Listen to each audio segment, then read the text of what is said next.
sabemos que muitas vezes nos desviamos, Deus, daquilo que o Senhor tem para nós, mas pela tua infinita misericórdia, pedimos que o Senhor nos abençoe, que o Senhor fale aos nossos corações, que o Senhor nos ajude enquanto igreja, Deus, a fazermos a tua obra como convém. Sustenta-nos e protege-nos e dá-nos uma boa aula, em nome de Jesus. Amém. Turma, hoje a gente vai falar sobre sincretismo religioso, o pastor já anunciou lá na aula.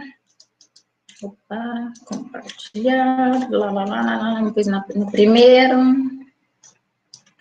F5. Ok? Ocultar, ok. Gente, antes da gente introduzir realmente o argumento, eu falo que a gente vai os temas vão chegando e eles vêm junto com algumas outras inquietações.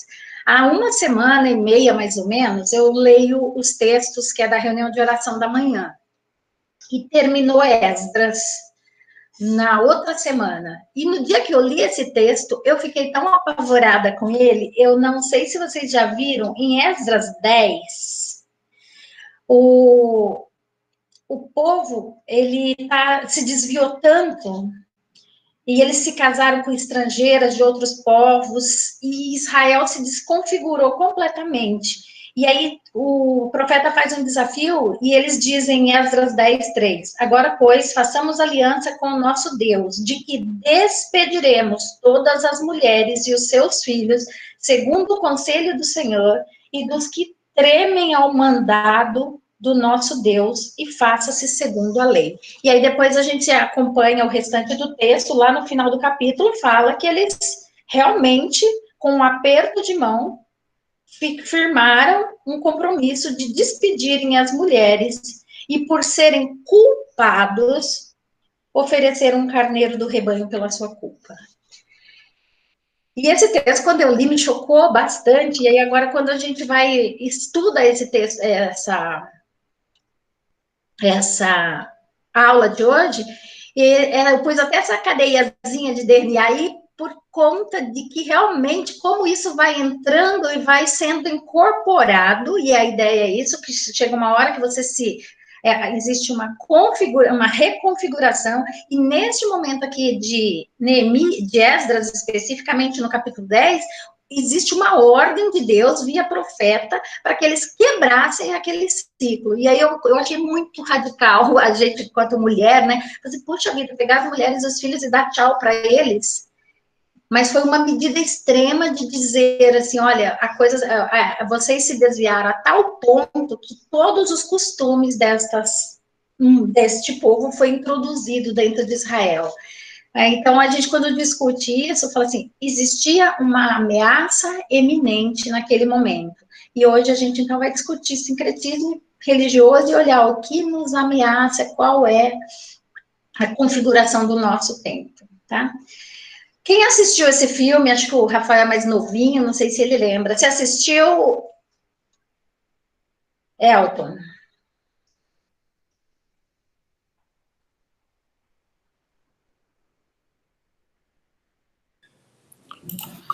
Não assisti, não é lançamento não, hein? Não é lançamento, não.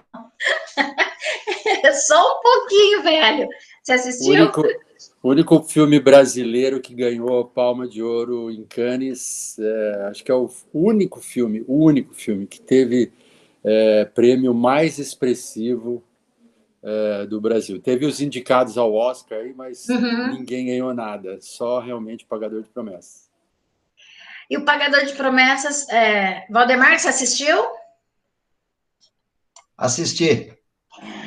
Gente, não dá uma angústia de querer resolver o problema? Pelo menos, de quando eu assisti, te deu, Marçal? Com certeza.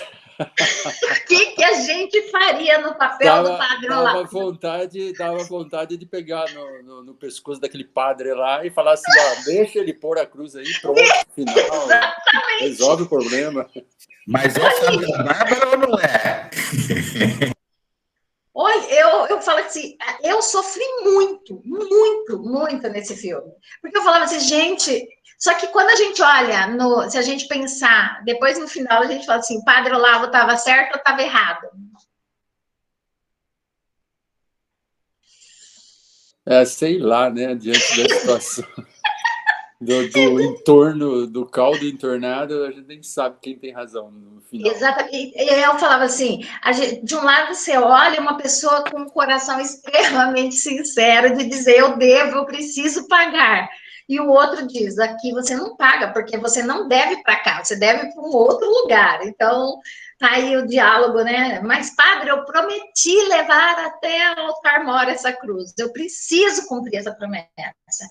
Fizesse a promessa, então, numa igreja ou em qualquer parte, menos no antro de feitiçaria. Então, não pode servir a dois senhores, a Deus e ao diabo. É um ritual pagão que começou num terreiro de candomblé, não pode terminar na nave de uma igreja. Mas, padre, a igreja é a casa de Deus, candomblé é o culto do diabo.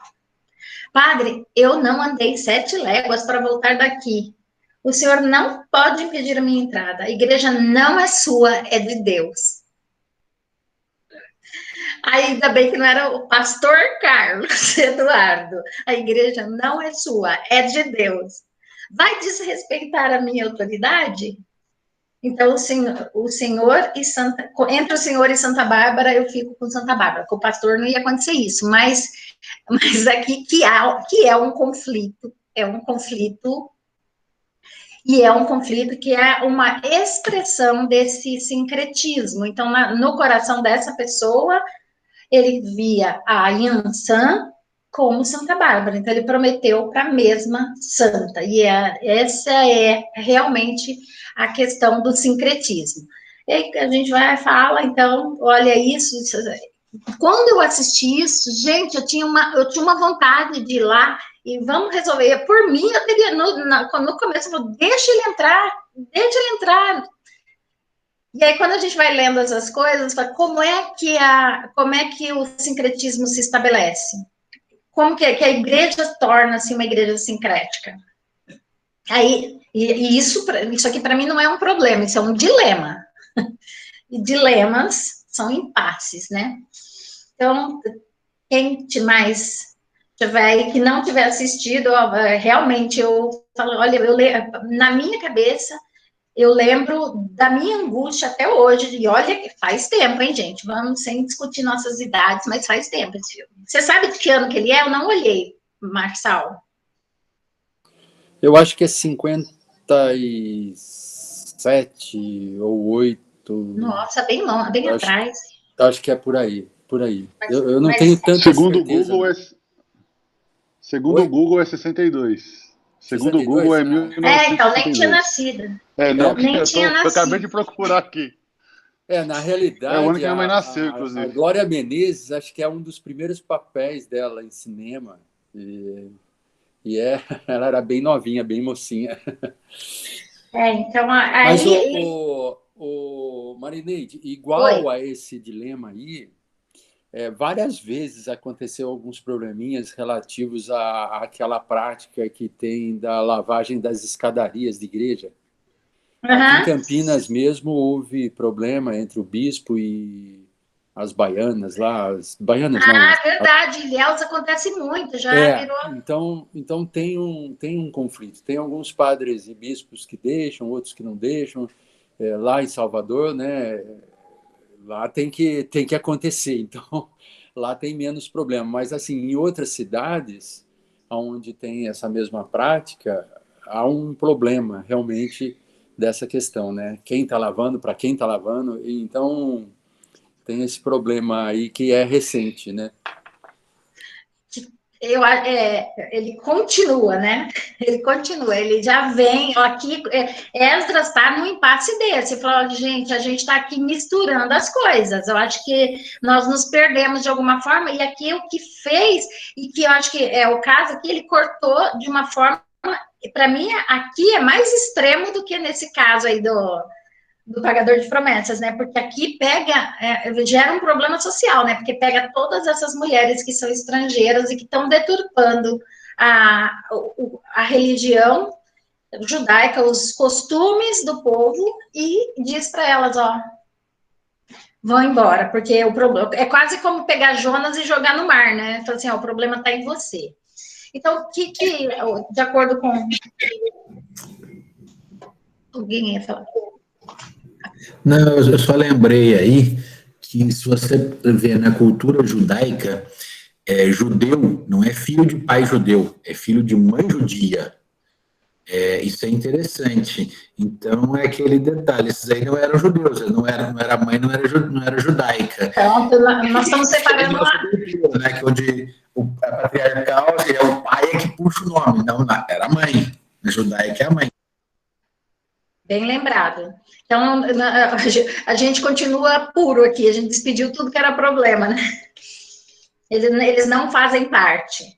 Então, aqui, de acordo com o conceito colocado lá no livro que a gente está usando do reverendo Paulo Delage, ele fala que o sincretismo ele ocorre quando as várias correntes de pensamento elas se fundem em partes de alguns aspectos ou todos os aspectos, entre aspectos, né? Às vezes alguns e às vezes partes deles, e vem à luz uma nova corrente. Então, na verdade, quando a gente olha aqui no Israel, o que estava acontecendo era uma outra configuração de serviço cristão, serviço religioso, que fala, não é aquilo que Deus tinha. Então, quando Isaías 2, eu estou lendo Isaías também, e Isaías 2, ele fala assim, olha, eu estou cansado dessa monte de festa de lua nova, de coisa que vocês fazem, e que realmente, o que eu realmente queria, vocês não trazem nessas festas,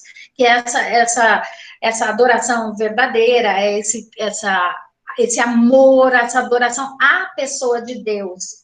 Então, aqui, ele fala que o sincretismo, ele surge, ele pega um pedaço de um, e aí era o que aconteceria ali, né, e se reconfigura numa nova corrente, que é um mix de outras, né. Então, ele fala que a nova era, que a gente colocou lá, que é uma das cosmovisões, das configurações de cosmovisões, ele fala que a nova era é uma ideia sincrética, porque ela faz junção de crenças, então tem a ver com mistura parte de coisa que você, às vezes, é hindu, com espírita, com cristão, tudo junto, então é uma mistura de adoração a anjos, eu trabalhei com uma pessoa eu falava, gente, tem hora que eu não sei o que é que ela realmente crê. Então, você falava de Deus, ela colhia tudo, depois ela punha a flor para atrair anjo, depois ela castigava santo, ela punha cheiros, ela usava pedras.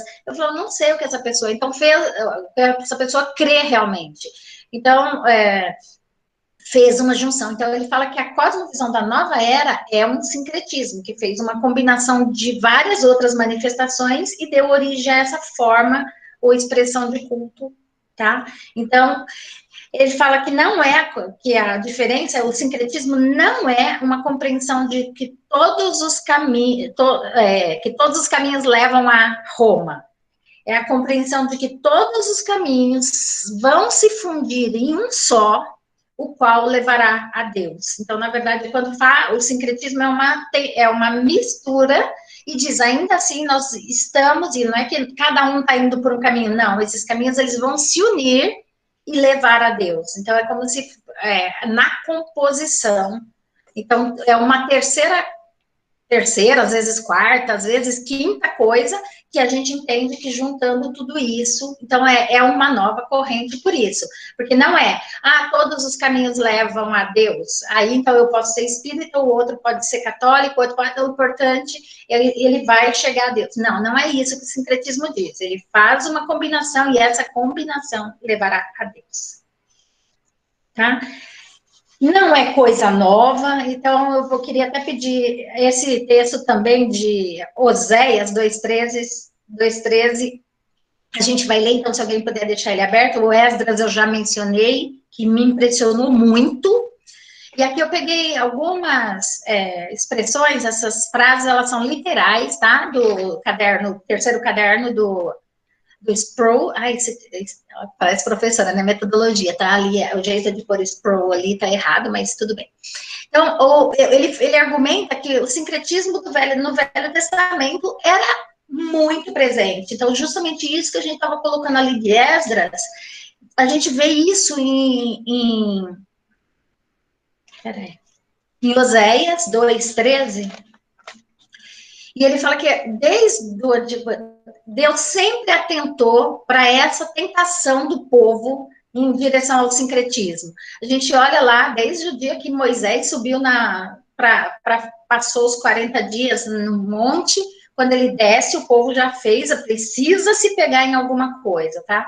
Então, enquanto o povo se moveu em direção à Terra Prometida, à medida que ele ia passando, as religiões pagãs do entorno, de alguma forma, também exerceram forças, e Deus sempre atentando para isso.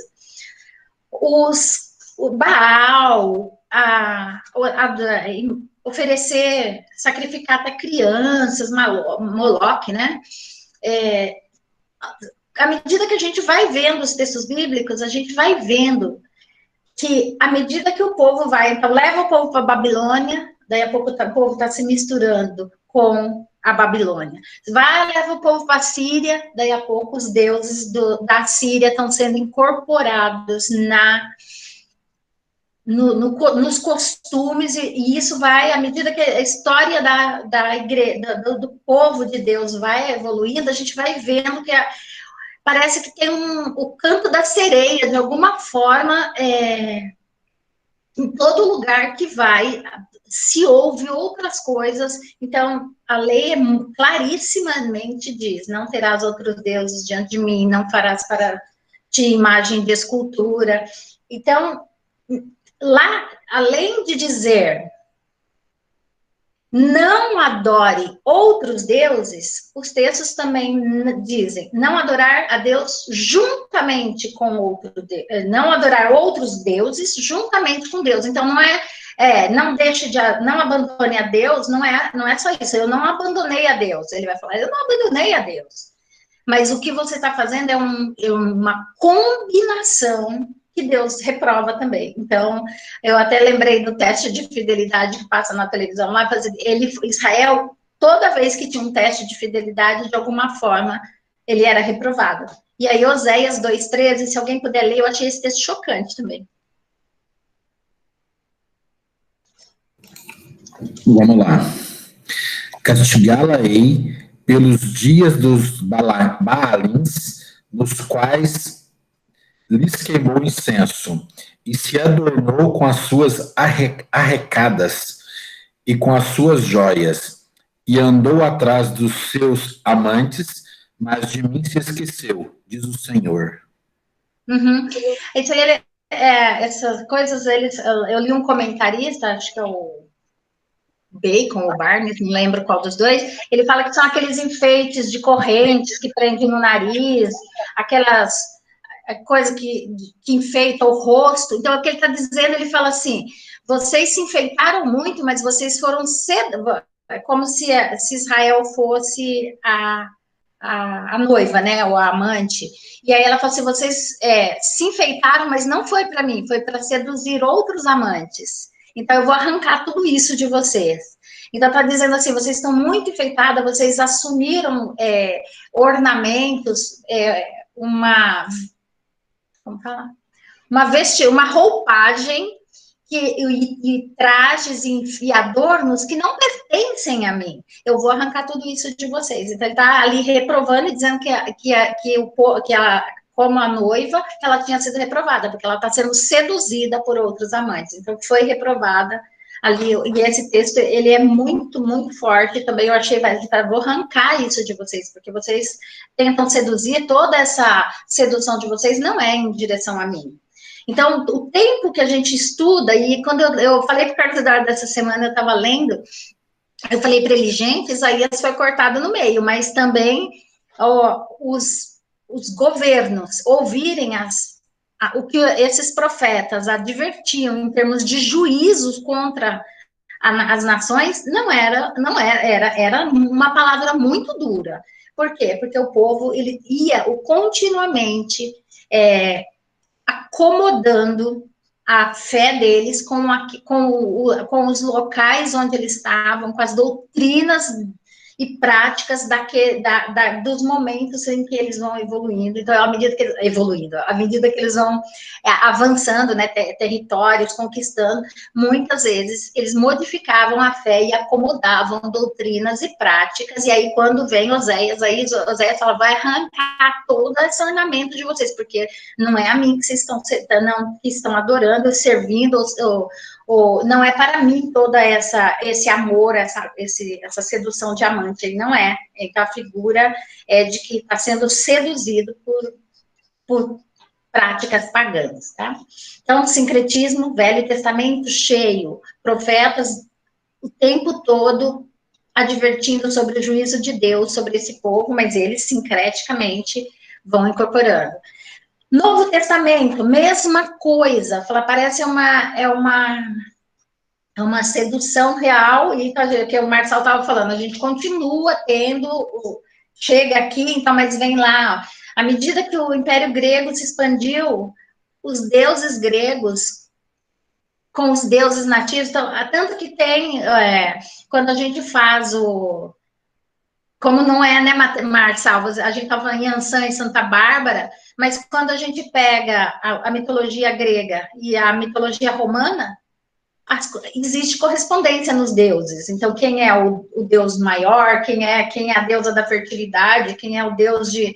Então, quem nunca ouviu? Então, Baco, quem são esses deuses? Então, tudo isso, de alguma forma, esses povos, eles foram se mesclando. E, então, quando Paulo chega lá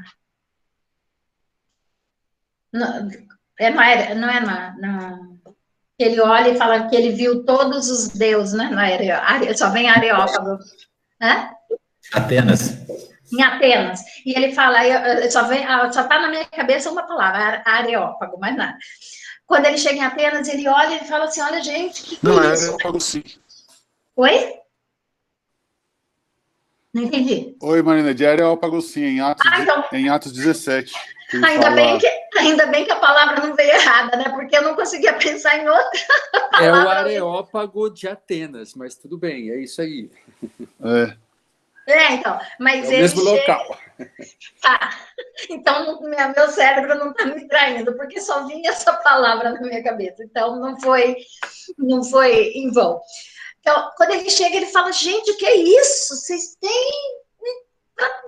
se contemplaram tudo, não quer deixar nenhum Deus triste, mas fugiu, isso é totalmente contrário a tudo que se vinha trazendo, e provavelmente muitos daqueles que serviam a Deus deixaram e se misturaram, tá? Então,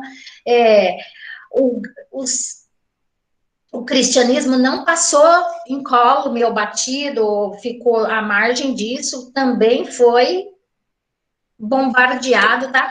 Então, a gente vê que os pais da igreja, eles não se gastaram só de evangelizar, mas eles tinham junto a necessidade de proteger a integridade da igreja. Pode trazer o seu Deus, que aqui também cabe. Não entendi. Pode trazer o seu Deus, que aqui também cabe. Exatamente. E aí Paulo chega e fala, mas o que é isso? Ele fala, não, mas não reclama, ainda pode pôr o seu aí nesse cantinho que a gente guardou um lugar para você. E depois que você puser o seu, a gente vai construir. Mas, gente, será que nos nossos corações não é desse jeito? Que a gente tem sempre um lugar para novidade, para aquilo que aparece de novo e para lugar. E como é difícil manter esse lugar, que é essa pureza, de dar essa integridade realmente de lutar. Então, no Velho Testamento, então, era os deuses, os Baalins, Moloque, e olha, às vezes Acabe com Jezabel, eu falo, que casal, gente, o que essa mulher fez, né? Quem era essa mulher? As coisas que aquela mulher fazia. Então, um rei que era um rei do povo de Deus se deixar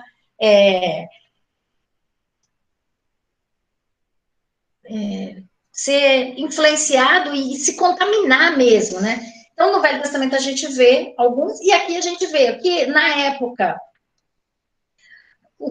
com o que eles lidavam, e principalmente, né, então, uma coisa era a questão, o maniqueísmo, então, que é o bem e o mal, a questão dualística do físico e do espiritual, e aí o maniqueísmo, que é essa divisão de bem e mal, e de espiritual e carnal, e que deu lugar a um outro lugar, que era o ascetismo, que depois, que é esse isolamento do mundo para não se contaminar, que também era um problema, e que quando Calvino vem com a reforma, uma das coisas que ele fala, gente, vai produzir, vai transformar o mundo, vai fazer o mundo melhor, para com isso. Então, tudo isso veio de uma misturança que existia, e é de sincretismo.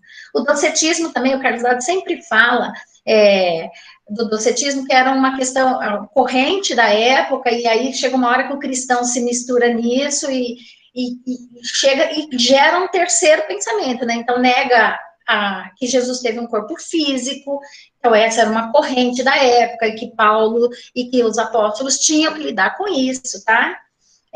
Era problema desta época.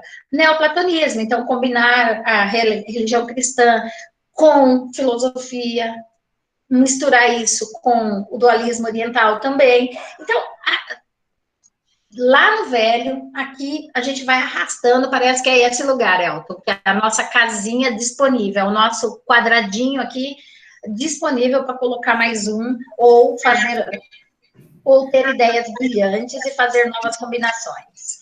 E aí a Igreja Católica criou um santo para cada um. Tinha um Deus porque não pode desagradar ninguém, né? E tem o dia de todos os santos. Ô, Marineide, Oi? o Moisés acho que levantou a mão aí. Ai, vocês têm que me ajudar com isso, porque como eu estou com a apresentação, eu não consigo ver. Pode falar, Moisés.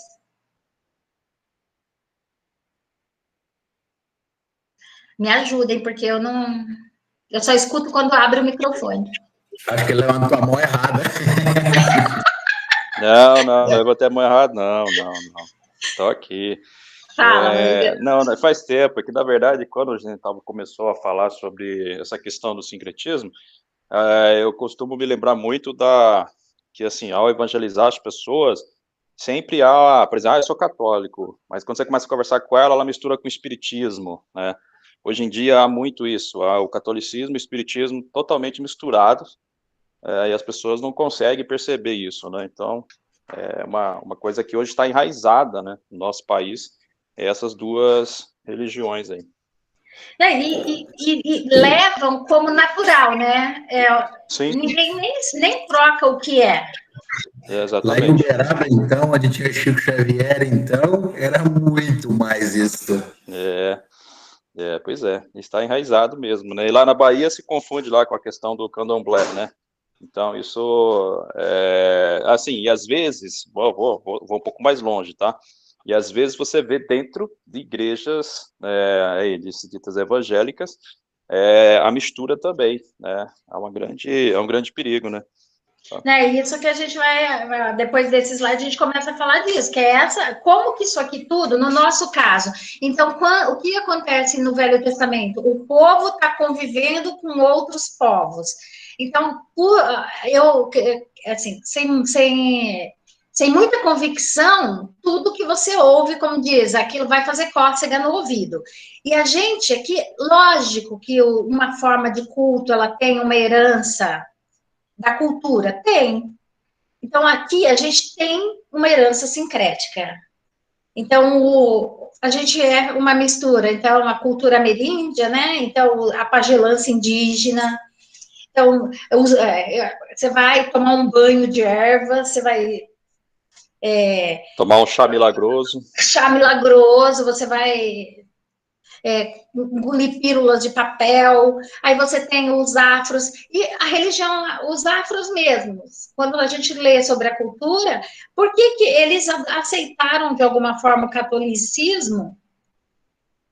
Aceitaram, lá dentro eles continuavam com suas religiões, mas eles, até por conta da força dos senhores, eles acabavam cultuando como os católicos, porque era a religião predominante, mas porque eles estavam numa posição mais vulnerável também, então não necessariamente negaram aquilo que eles acreditavam. Então, se a gente é uma mistura principalmente essas três culturas aqui.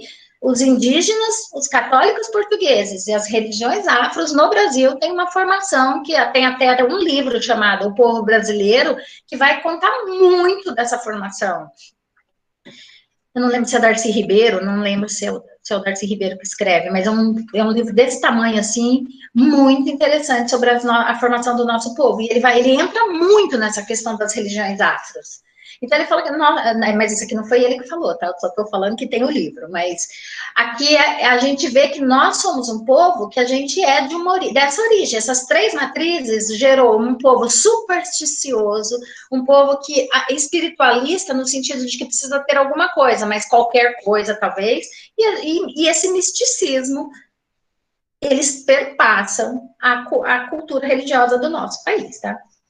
Então, Augusto Nicodemos, ele fala que um estudo mais profundo dos evangélicos brasileiros, a gente vai identificar traços do catolicismo, então, indulgências, mediação de homens, dos cultos africanos e indígenas, as danças, recebimento de espírito, poções de banho, amuleto. Quantas pessoas a gente vê com patuazinho pendurado? Eu sou católico com patuá para proteger. Quanto católico põe patuá? Vai um pezinho de carneiro, até uma cruz serve, né? É coisa para dar sorte. Uma fitinha vermelha amarrada em carro, mal olhada. Essa aí eu demorei a saber o que era, viu? Então, a gente vai misturando e essas crendices todas, aí a gente até fala o que é superstição. Quem nunca ouviu falar de que quando perde uma coisa dentro de casa, o que tem que fazer? Alguém sabe do santinho que acha as coisas? 3 pulinhos para São Longuinho. O que ele vai fazer? Eu não pratico mais, então posso ter impacto no joelho. Aliás, não pode fazer isso mais, não, porque não pode ter impacto no joelho. Tem um que é amarrar o rabo do santo no pé da mesa. Já ouviram isso? O rabo de quem pegou, eu não sei, acho que é do mal.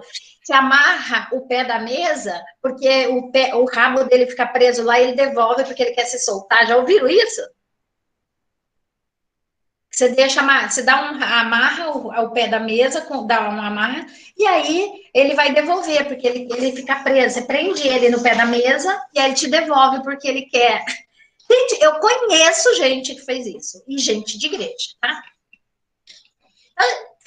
Dá os 3 pulinhos. Então, somos uma herança sincrética, e o cuidado é esse, que é a gente tomar cuidado para que isso não venha para dentro e a gente se torne uma igreja sincrética, um cristianismo sincrético também. Então, é o pressuposto do nosso tempo, porque a gente até falou, por isso que às vezes eu falo, se a gente entendeu essa lógica do que a gente construiu no pensamento filosófico de introdutório dessa aula, é justamente a desconstrução de verdades absolutas. O sincretismo, ele tem essa coisa, que talvez o certo não esteja com A ou com B ou com C, talvez esteja da gente combinar isso. Não importa o que você creia, com quanto que você seja sincero, é uma reconstrução disso também. O que a gente tem que ter como olhar é que Deus não quer que você seja religioso, não é ser religioso, não é qualquer religião, não é ser sincero. A gente vai falar da religião pura e verdadeira, que é isso que está sendo brigado no Velho Testamento, que é isso que Paulo está defendendo ali. Eu venho falar desse, eu não venho falar para pôr mais um, eu venho falar para tirar todos os outros e colocar este no lugar. E é esse olhar que a igreja precisa se preocupar. Então, a gente, olhando no avanço histórico, o que a gente vê? A gente vê lá a igreja primitiva, uma igreja cheia do Espírito Santo. Então, ali a gente entende que existe, eu até tive uma professora na faculdade que ela falou isso, que uma vez, que se a igreja que a presbiteriana fosse a igreja primitiva, ela seria cristã. Uma professora de psicologia do Mackenzie. Ela falou, se a igreja que é aquela primitiva fosse a igreja, eu seria cristã. Porque ela fala, aquela igreja era a igreja. Então, era a igreja que, como se fosse a matriz daquilo que Deus tem para nós, pessoas cheias do Espírito, como elas viviam, como frutificavam. Quando a gente chega aqui no quinto século, no quarto século, a gente vê já a igreja como uma determinação do Estado. Então, Constantino, quando ele diz que ele decretou qual será a religião, pronto, agora a gente é uma outra coisa. Agora, quem não cria, tá junto, misturou todo mundo, e aí o que existe são elementos que vão sendo assimilados, incorporados. Avançando a Idade Média, misturou poder, política, economia, religião, e a gente vê todos os desvios que aconteceram. Então, eventualmente, numa visão, por exemplo, questão das bruxas, que a igreja quer? Ela quer uma igreja pura, mas, gente, já estava no desvio total. A reforma protestante é um movimento de tentativa dessa depuração. Então, voltar para as escrituras, ela é a nossa regra de fé e prática. E esse é o problema da gente, né? O canto da sereia da gente, eu falo porque a gente pode não ter em relação ao umbandismo, ao espiritismo, mas será que no dia a dia a gente também não incorpora coisas que não pertencem à igreja e ao fundamento do cristianismo? Então, a reforma protestante, ela foi uma tentativa de pegar isso aqui e dar uma volta, vamos depurar isso, vamos tornar essa concepção mais pura e voltar, fazer um retorno às escrituras. Vamos lá, gente, de onde partimos e vamos tentar retomar. Então, da igreja primitiva até aqui, são quase 16 séculos, e isso se desviou completamente, então foi se reconfigurando. Então, aqui, eu peguei a frase, o Hernandes Dias Lopes, ele fala que a igreja deve primar pela pregação genuína da palavra. Que a palavra, o impacto vem pela prática da palavra e não pela acomodação da igreja ao modismos das práticas. Então, a igreja, ela se torna sincrética na concepção dele, daí é uma mensagem dele isso, dizendo que quando a gente está muito preocupado com uma igreja da moda, a gente começa a inventar para tornar a igreja atrativa, quando o que é o foco da igreja é a palavra. Então, aqui, como que a igreja veio brigando, alguém? Para enfrentar, se desde o Velho Testamento os profetas se gastavam nessa pregação, como que a igreja vem enfrentando estratégias de enfrentamento em busca de um cristianismo mais puro. Então, ele fala que o Sproul, nesse terceiro caderno, ele fala que a história dos credos cristãos é a história do povo de Deus buscando separar-se das tramas das religiões e filosofias pagãs. Todas as gerações de cristãos enfrentam a tentação do sincretismo. Eu falo, mesmo que a pós-modernidade tenha desconstruído toda, o sincretismo, ele perpassa já as gerações. E os credos, cada vez, e hoje o reverendo Carlos falou de um dos credos. Foi copiada. Não, esse material pode perguntar para o seu. Eu falei para o Carlos Eduardo ontem, eu falei assim, eu quero uma sequência dos credos, porque eu sabia de Niceno e eu sabia do apostólico. Mas aí ele pegou e me deu, eu tenho um link que ele me passou ontem. Eu pedi ontem para ele, que eu já tinha feito esse slide da história dos credos, só que eu não tinha posto essa parte de baixo. Aí ontem eu falei para ele, eu queria alguma coisa sobre os credos. Aí ele falou assim, tem um material, essa parte aqui de baixo é de um material do reverendo Heber Carlos de Campos, e ele me deu o link ontem, tá num material de um blog do Mackenzie, se eu não me engano. Mas eu tenho até o material, tá? Então... o que faz, e hoje o reverendo Carlos falou exatamente sobre esse primeiro. Por que você declara isso tão veementemente na igreja primitiva? Por conta dos desvios. Então, os credos, eles foram, ao longo do tempo, retomados. Gente, vamos voltar lá na matriz. Qual que é a centralidade do cristianismo? Então, o primeiro credo, da forma mais simples, Cristo é o Senhor. Por que isso era tão importante neste momento? Justamente porque o cristianismo, ele foi uma incorporação, concordam?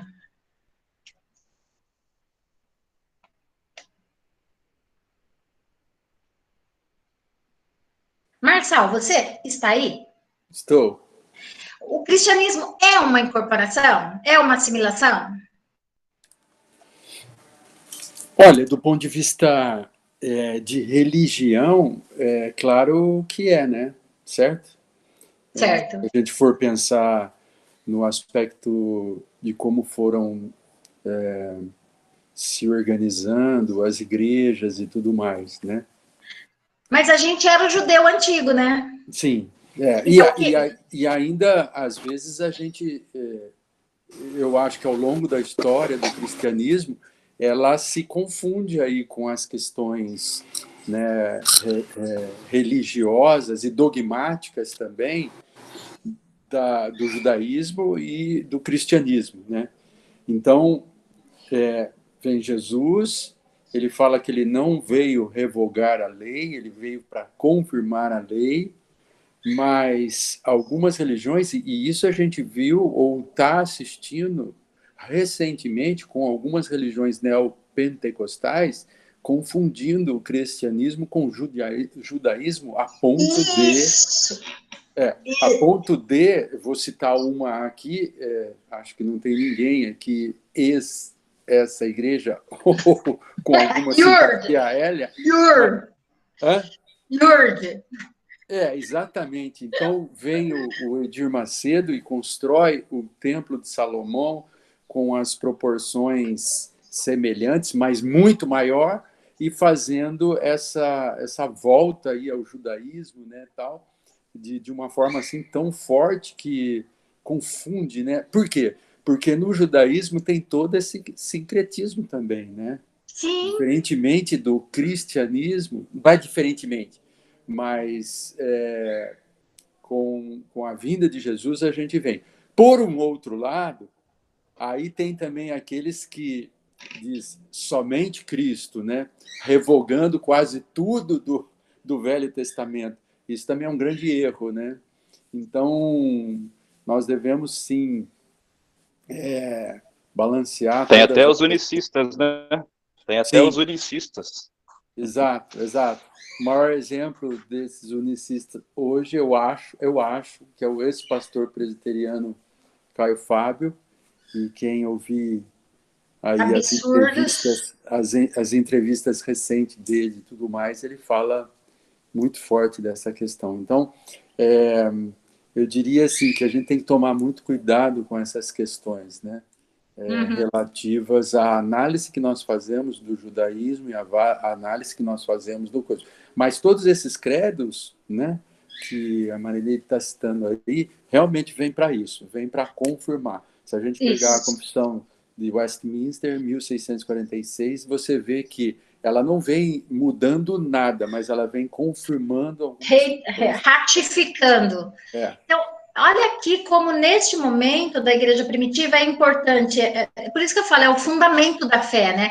O que nós incorporamos? Nós incorporamos aqui, a partir daqui, a pureza do cristianismo está dizendo que Cristo é o Senhor, que Cristo, ou seja, é Filho de Deus, que Cristo veio, que ele faz parte do projeto lá atrás, que o que aconteceu não é que mudou, não é uma nova religião, é que os judeus não leu os acontecimentos da mesma forma que a gente, E aí, então, aqui, a partir daqui, a afirmação é de que Cristo é o Senhor. Então, isso aqui era para evitar sincretismos, ou seja, não vamos nos desviar. E teve desvios, mas aqui vamos dizer, o que é a religião pura? É a que crê que Cristo é o Senhor. Esse foi o primeiro credo. Então, todos esses credos foram ratificações. Gente, vamos voltar para o centro. Qual que é? Então, tanto os credos como as confissões, eles vieram na luta contra o sincretismo. Então, as confissões, tanto de Augsburgo, escocesa, helvética e confissão de fé de Westminster, elas vêm aqui num processo histórico,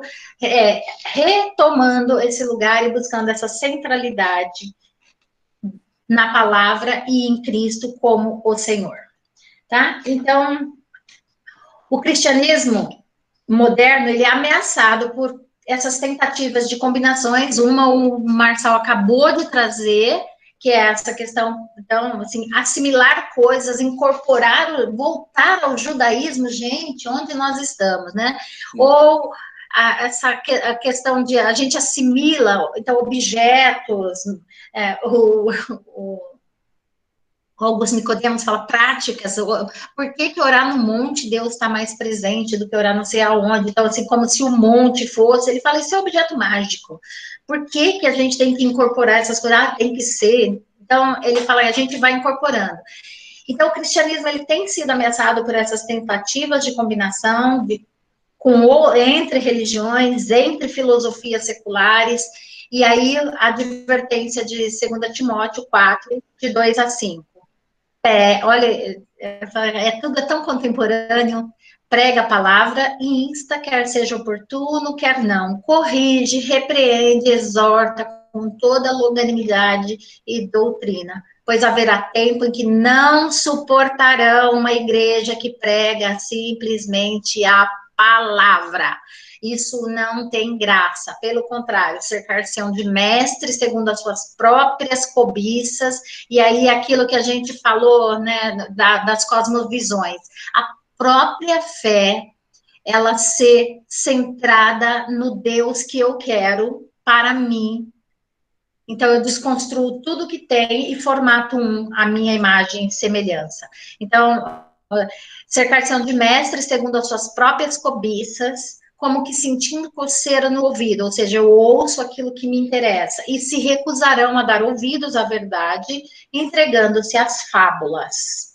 Tu, porém, e isso é para nós, né, frente a esse sincretismo que está posto, ser sóbrio em todas as coisas, suporta as aflições, faz o trabalho de evangelista, ou seja, prega mesmo, e faz a parte que lhe cabe.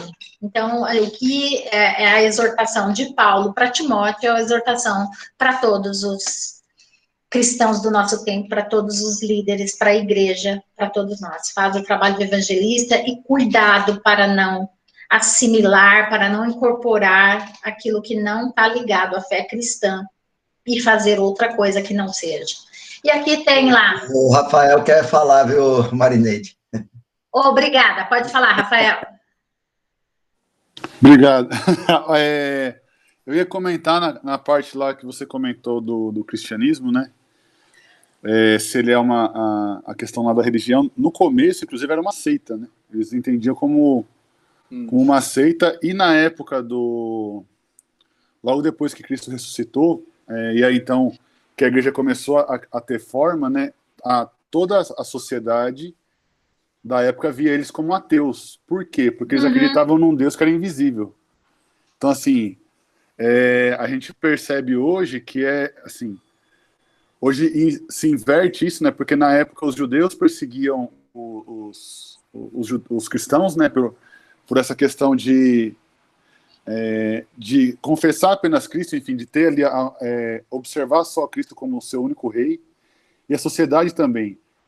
Hoje a gente é perseguido ainda, né? Obviamente, mas num aspecto mais, sei lá, mais filosófico, podemos dizer assim, na questão de que hoje é balela isso, né? De acreditar numa única coisa. E aí, pegando a ideia do sincretismo, de que fala assim, se você oferece para orar por alguém, a pessoa fala, pode orar, mesmo que ela não acredite em Cristo, por quê? Ela fala assim, fazer mal não vai. Então, assim, a ideia de, assim, Isso. de tudo que é bom eu pego, e aí eu uso, porque assim, vai potencializar o lado positivo. Então, tudo que for positivo, a gente usa. Então, aí faz a Bíblia como se fosse um cardápio de um restaurante que você pega aquilo que você quer, né? Então, a parte que fala que Deus é amor, que Deus amou o mundo, isso aí tudo é muito bonito falar. Agora, você dizer que, igual em Juízes, né, que ele fala lá, que ele entregou o povo, as multidões em volta, para pôr à prova o povo, e aí o povo responde...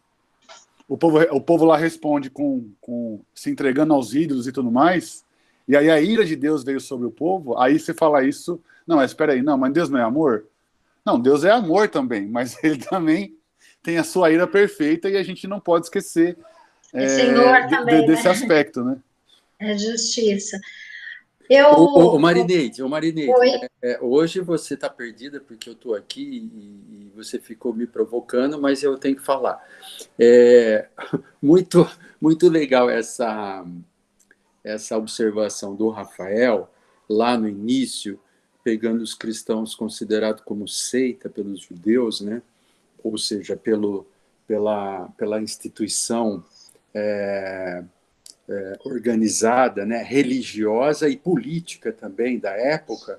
Então, os cristãos eram seita, né, e eram até ateus depois. Mas olha só, havia uma acomodação também dos judeus com Roma na questão política, então tinha que haver todo esse agrado, né, tanto assim o respeito ou não falar direito daquilo que os romanos acreditavam, né, e para ver aquela convivência.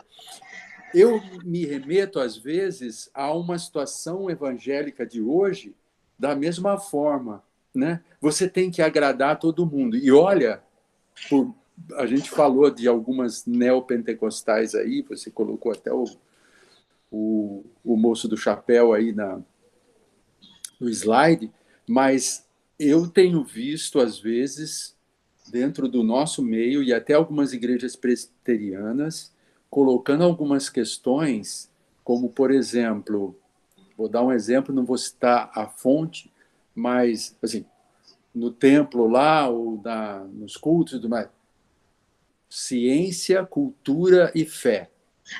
Eu sei. Mas então, isso me veio... assim, parece que para chamar as pessoas a essa questão de discutir a coisa, de falar... Eu não estou dizendo que é errado... Você dá uma roupagem... Eu não estou dizendo que é errado fazer isso em programações, numa coisa e tudo mais. Mas, olha, nós professamos a nossa fé, a nossa, né, a nossa forma, a nossa doutrina reformada de muitos anos e tudo mais, e tem que ficar claro desde o início para as pessoas, porque senão parece que é como é que chama aí, o 171, né? Você vende uma coisa e depois a pessoa vai lá e fala assim, mas peraí, eu pensei que eu vinha aqui ouvir sobre cultura, ciência, né? E aí eu estou ouvindo uma pregação aqui, e a pessoa vai embora, eu fico até... Então, essa questão é errada para nós, dando uma roupagem diferente para chamar, atrair as pessoas. Mas a gente também está fazendo. Então, concordo. É uma observação que eu faço, é uma crítica. Não, eu não tinha imagem, mas eu pensei isso. Eu falei, gente, essa coisa de ficar fazendo coisas, encontros culturais, e não sei o que, também é uma roupagem.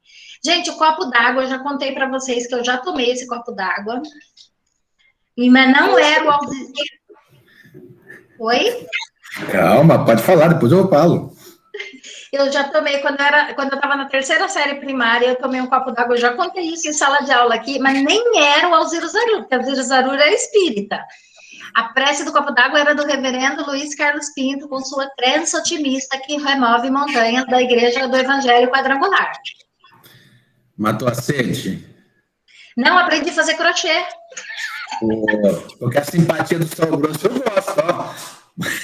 Esse sal grosso, O sal grosso eles estão fazendo com executivos que precisam enfrentar grandes desafios, eles atravessam um tapete de sal grosso, porque aí depois, quando eles chegam lá no final, e eu peguei esse aqui que ainda tá assim, ó, se você pensa que é só misticismo, não, ele tem outros, olha isso. Então, quer dizer, um acha só que faz o espiritual, outro fala, não, mas ele tem outras coisas, e aí incorpora tudo isso, rosa ungida, o templo de Salomão, tudo isso aqui, o dia que Deus vai fazer o milagre, vai ser na terça-feira à tarde, eu já marquei que ele vai fazer nessa hora, quer dizer, o que eu estou invertendo aqui, o senhorio, então tudo isso tem feito cócega no ouvido das pessoas, e a gente tem que tomar cuidado com isso. Então, eu peguei essa foto aqui, essa foto, ela é uma mistureba, que aqui não dá, não coube para aparecer tudo, o chão, cada lugar tem uma coisa. Então, uma advertência de cuidado, né? Então, é um menorá misturado aqui embaixo, acho que tem um yin yang, se eu não me engano, em cima aqui tem um... Cada lugar tem uma cruz, uma festa. E aqui, a gente fala das advertências. Então, evangélico contemporâneo, embarcando no experiencialismo, nesse sentimento, aquilo que a gente falou ontem, que o homem é a medida de todas as coisas, a minha experiência pessoal, meus próprios sentimentos são a medida de todas as coisas. Então, desprezar a escritura, que é o que a gente está falando, de dar essa coisa mais... ou para o místico, ou para a cultura, e a gente fala aqui, o nosso é o cristão e a cultura, mas justamente nesse sentido, de atenção para não estar alheio, mas também para não colocar isso em primeiro lugar. E aí ele fala que o que a gente vive hoje é uma Babel evangélica, esse é o Heber Carlos, então o subjetivismo tomou conta, então o que nós vemos é realmente uma deturpação e um subjetivismo. Então, o autor ele fala que para nós hoje a gente deve ter cuidado, assim, que em vista que muitas manifestações de culto elas são só roupagem cultural. E a gente pensar, por exemplo, a gente também, eu acho, ele coloca um pouco isso, que a gente também, a gente tem que, enquanto cristão, a gente saber onde está a essência da coisa. Assim como ali nessas culturas, a gente vê, a gente achar, por exemplo, ele coloca o risco do sincretismo, da gente também não achar que religião pura é cantar hino, é ficar quietinho o tempo todo, a gente também não pode colocar na roupagem, nós, enquanto presbiterianos, tá? Colocar na roupagem do culto, achar que só isso é adequado. A gente, quando vê um culto que o reverendo Ronaldo Lidório conduzia na África, eu não sei quem já viu esses vídeos. Eu acho emocionante. Eu acho lindíssimo. E eles cultuam, eles dançam, eles fazem festa, eles rodam, tem a dança das mulheres. Então, ele fala assim, não é também a gente colocar e dizer, cristão é quem fica de pé com uma roupa bonita e canta hino do inário presbiteriano. Isso também Marineide, é... só lembrar a gente um pouco mais no passado, era proibido bater palma na igreja, você se lembra disso? Sim, eu conheço assim... o pastor que proibiu. Então, pois é, então assim, não podia bater palma, e aí é uma coisa assim, totalmente fora. Por quê? Porque a igreja, o candomblé e tudo mais, segue lá o ritmo batendo palma. Então, na nossa igreja nós não podemos bater palma. Pô, mas a palma que eu bato é diferente dessa palma. Então, é complicadíssimo essa história. Então, isso. Então, ele fala que o nosso desafio é esse, é também a gente não pensar que religião pura é a forma de culto que a gente escolheu, porque isso também tem a incorporação de uma cultura. Então, o que então é a convicção? Então, o que é o importante? É a convicção de que a essência do cristianismo, a firmeza na palavra, naquilo que é substantivo, que era o que os credos tentavam trazer. Gente, olha, o foco na essência. Se isso aqui não é a palavra... Agora, o que é roupagem é roupagem. Então, a gente não pode achar que o crente de Gana, ele não é crente porque ele faz dança. Então, ele fala assim, a essência... Então, quando alguém vai para missões, se ele não tiver essa clareza de que o substantivo é a salvação, é a palavra, ele não consegue, eventualmente, trabalhar, porque lá a roupagem cultural é outra. Então, ele fala para não confundir essa questão da roupagem, que é esse formato que a gente herdou da nossa própria cultura, com a essência do cristianismo. Então, ele diz que devemos viver na convicção de que a fé cristã inequívoca não admite fusão ou aquisições de manifestações que lhe seja contrária, ou seja, ninguém pode servir a dois senhores. 1 Coríntios 10, 21, não podeis beber o cálice do Senhor e o cálice dos demônios. Não podeis ser participantes da mesa do Senhor e da mesa dos demônios. E a gente também não pode voltar lá ao passado e voltar a colocar a nossa salvação condicionada a costumes que a gente já não... Opa, não, é só até esse. Aquele lá era uma observação que eu li, mas eu não incorporei aqui. Esse aqui, o pastor Paulo Delage, ele faz esses 3 argumentos da roupagem cultural para a gente ter isso em mente. Ter em mente que é a essência do cristianismo. Então, de onde Deus fala que a gente é Senhor, não, ele fala que ele é Senhor, a gente não precisa de sacrifícios, a gente não pode ser aquilo que o Rafael colocou, a gente não pode ser um povo da busca de receber, porque quem é o Senhor, a gente inverte isso.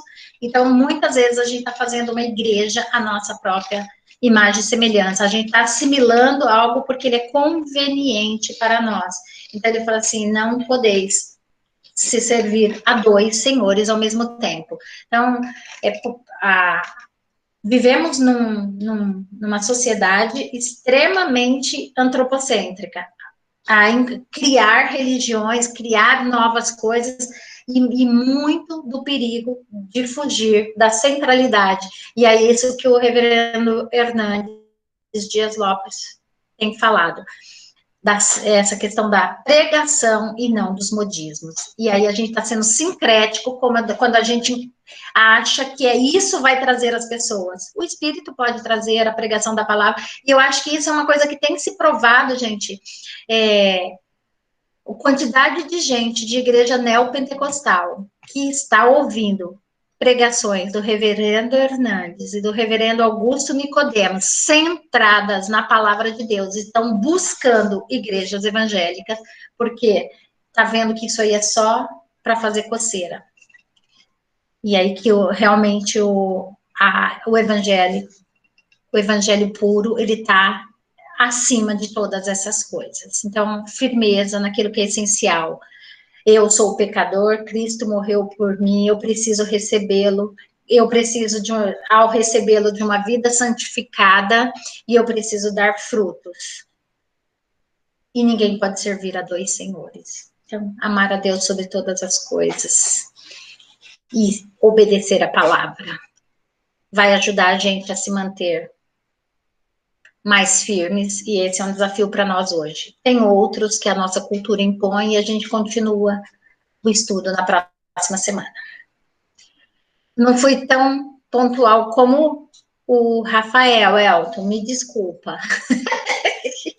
O Rafael é que eu perdi a última aula dele, então não sei, não posso falar muito, não. Rafael é um lord inglês, quando dá 45, amém, let's to pray.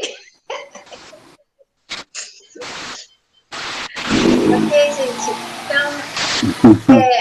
Posso comentar uma coisa que eu estava Deve. aqui?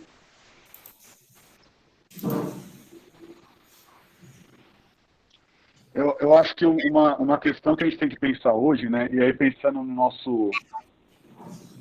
nosso arraial, vamos dizer assim, no meio presbiteriano, é de que a gente não pode ficar parado no tempo na questão do estudo do que tem lá fora, né, assim, a questão de identificar realmente, e aí eu acho importante essa classe em específico, porque ela possibilita a gente entender o que está acontecendo lá fora e fazer um movimento que o credo fazia, de responder com a nossa fé, observando lá fora. Então a gente observa lá fora e fala, peraí, eu preciso voltar então para as escrituras e entender isso que está acontecendo.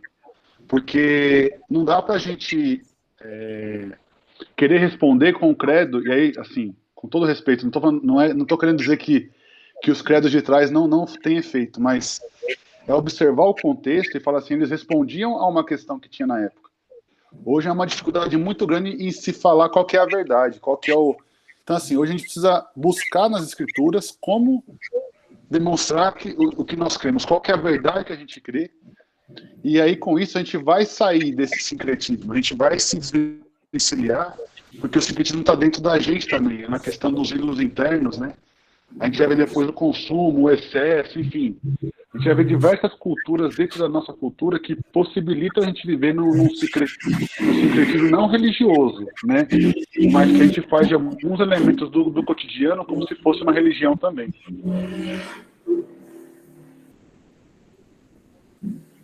Sim, e eu acho que o nosso momento é um momento que, assim, é esse lugar que tudo é a nossa... A gente fez uma religião antropocêntrica, que é a religião do próprio eu. Então, é tudo que me convém. E eu acho que todos as outras lições que a gente tem pela frente, elas ajudam a gente a avançar nessa reflexão. Então, agradeço aí a presença, Wagner, muito prazer em tê-lo aqui. Volte sempre. Valdemar, de Manaus. Moisés, semana que vem. Prazer.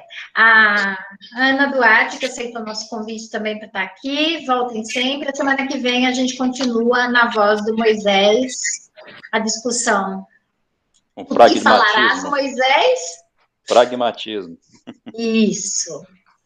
Ok? Então a gente avança. Sejam bem-vindos, voltem todos. Deus abençoe a semana de vocês. Obrigada, gente. Quando vocês falam, eu amo, tá? Eu adoro, eu gosto muito, ajuda muito. Marçal, obrigada. O Rafael, Elton, Moisés. Eu acho que assim é mais gostoso. Deus nos abençoe. Gente, um abraço. Amém. Tchau, tchau. Beleza, um abraço para vocês. Bom domingo. Bom domingo. Tchau, tchau, pessoal. Bom domingo a todos. Você também. Marinete, obrigado. Tudo bom aí. Excelente aula, viu? Um abraço. Você é sempre uma cortês. Obrigada. Sempre na hora predileto. Abraço. Obrigada, Solange. Tchau. Deus abençoe. Tchau, tchau. Hoje eu não conto nada. Não vai contar? Você pode contar de vez em quando. Hoje eu não vou contar nada. Eu só escutei, gostei. Deus abençoe. Tchau, tchau. Vocês também. Moisés, já saiu? Já.